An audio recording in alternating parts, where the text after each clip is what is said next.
Hello friends, ಎಲ್ಲರಿಗೂ ನಮಸ್ಕಾರ. Welcome to my channel. ನಾನಿವತ್ತು ಸಿಂಪಲ್ಲಾಗಿ ಬೆಂಡೆಕಾಯಿ ಪಲ್ಯ ಹೇಗೆ ಮಾಡೋದು ಅಂತ ತೋರಿಸ್ತೀನಿ. ಅದಕ್ಕೂ ಮುಂಚೆ ನೀವೇನಾದ್ರು ನನ್ನ ಚಾನಲ್ನ ಸಬ್ಸ್ಕ್ರೈಬ್ ಮಾಡದೆ ನೋಡ್ತಾ ಇದ್ದರೆ ಸಬ್ಸ್ಕ್ರೈಬ್ ಮಾಡ್ಕೊಳ್ಳಿ. ಹಾಗೆ ಪಕ್ಕದಲ್ಲಿರೋವಂಥ ನೋಟಿಫಿಕೇಷನ್ ಬೆಲ್ನ ಕ್ಲಿಕ್ ಮಾಡೋದನ್ನ ಮರಿಬೇಡಿ.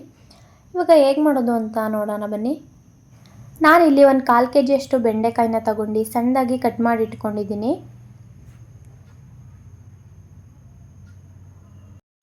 ಹಾಗೆ ಒಂದು ಈರುಳ್ಳಿ, 4ರಿಂದ 5 ಹಸಿಮೆಣಸಿನಕಾಯಿ, ಒಂದು ಕಪ್ಪಷ್ಟು ತೆಂಗಿನಕಾಯಿನ ತೊಗೊಂಡಿದ್ದೀನಿ. ಇದು ನಾನು ತೊಗೊಂಡಿರೋ ಬೆಂಡೆಕಾಯಿಗೆ ಕರೆಕ್ಟಾಗಿ ಆಗುತ್ತೆ. ನೀವೇನಾದರೂ ಇನ್ನೂ ಜಾಸ್ತಿ ಬೆಂಡೆಕಾಯಿ ತೊಗೊಂಡ್ರೆ ಇದನ್ನ ಎಕ್ಸ್ಟ್ರಾ ತೊಗೊಳ್ಳಿ.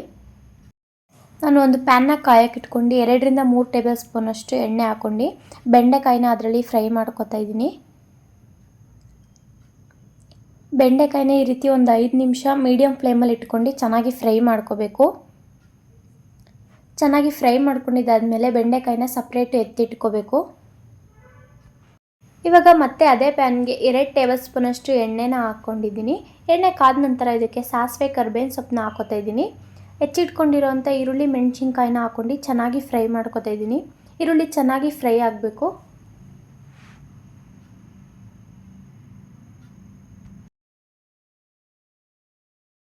ಈರುಳ್ಳಿ ಚೆನ್ನಾಗಿ ಫ್ರೈ ಆದಮೇಲೆ ಆವಾಗಲೇ ಫ್ರೈ ಮಾಡಿ ಎತ್ತಿಟ್ಕೊಂಡಿರೋಂಥ ಬೆಂಡೆಕಾಯಿನ ಸೇರಿಸ್ಕೊತಾ ಇದ್ದೀನಿ. ಬೆಂಡೆಕಾಯಿನೂ ಒಂದು 30 ಸೆಕೆಂಡ್ ಹಿಂಗೆ ಎಣ್ಣೆಲೆ ಫ್ರೈ ಮಾಡ್ಕೋಬೇಕು. ಫ್ರೈ ಮಾಡ್ಕೊಂಡಿದ್ದಾದಮೇಲೆ ಇದಕ್ಕೆ ತುರಿದಿಟ್ಕೊಂಡಿರೋಂಥ ತೆಂಗಿನಕಾಯಿನ ಸೇರಿಸ್ಕೊತಾ ಇದ್ದೀನಿ. ತೆಂಗಿನಕಾಯಿನ ಸೇರಿಸ್ಕೊಂಡು 1-2 ನಿಮಿಷ ಹಿಂಗೆ ಫ್ರೈ ಮಾಡಿ ರುಚಿನ ನೋಡಿ ರುಚಿಗೆ ತಕ್ಕಷ್ಟು ಉಪ್ಪನ್ನು ಸೇರಿಸ್ಕೊಂಡ್ರೆ ಈ ಪಲ್ಯ ರೆಡಿ ಆಗುತ್ತೆ. ತುಂಬ ಬೇಗನೆ ಆಗೋಗುತ್ತೆ. ಕೆಲವ್ರಿಗೆ ಬೆಂಡೆಕಾಯಿ ಅಂದರೆ ಇಷ್ಟ ಇರಲ್ಲ. ಈ ರೀತಿ ಮಾಡಿಕೊಡಿ, ಇಷ್ಟಪಟ್ಟು ತಿಂತಾರೆ. ಚಪಾತಿಗೆ, ರೊಟ್ಟಿಗೆ ಎಲ್ಲದಕ್ಕೂ ತುಂಬ ಚೆನ್ನಾಗಿರುತ್ತೆ. ಈ ರೆಸಿಪಿ ನಿಮಗೆ ಇಷ್ಟ ಆದರೆ ನೀವು ಒಂದು ಸಲ ಟ್ರೈ ಮಾಡಿ, ಹೇಗಿತ್ತು ಅಂತ ಕಮೆಂಟ್ ಮಾಡಿ.